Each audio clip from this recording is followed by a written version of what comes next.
Hey guys, my name is Will Mook from the Mountain Riding Lab and Backcountry Access Ambassador.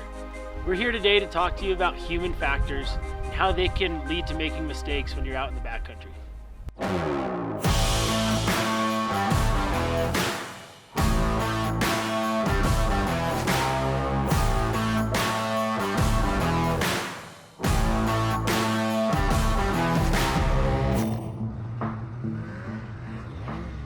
So the backcountry is a pretty complicated and variable place, and we can do all our homework like taking avalanche classes, getting all the gear, doing the training, and doing everything right. But one of the most complicated things about being in the backcountry is probably the people that you're with.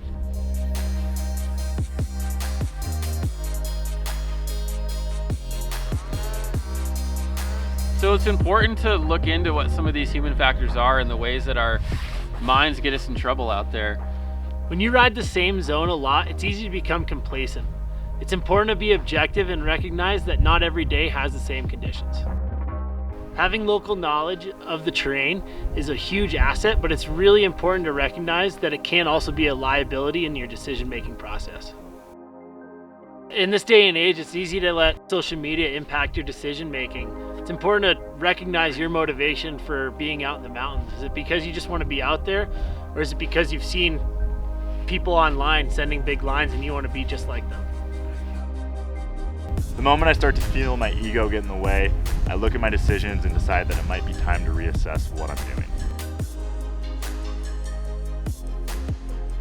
Poor communication can lead to a lot of human errors in the backcountry. When I'm out riding for the day, we usually set up predetermined places where we're gonna stop, we're gonna shut our sleds off, we're gonna have a discussion about what we're seeing and then what that means for the plan down the road.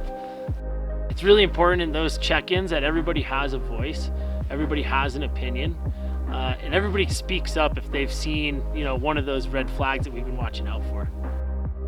Traveling together, deciding together, staying together as a team, making decisions, things like that can really go a long way for your safety.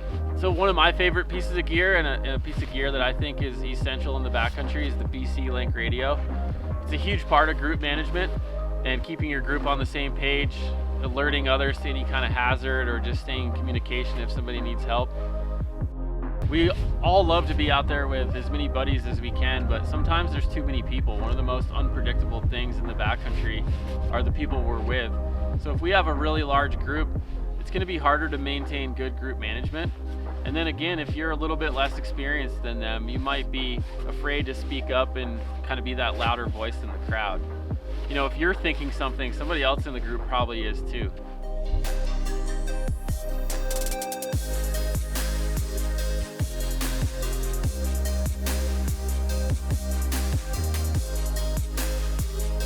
Being a dialed backcountry rider is a lifelong process. There's not one avalanche course that you can take. There's not one avalanche video you can watch. It's all about getting out there with your friends, making good decisions, and making sure you make it back to the truck at the end of the day.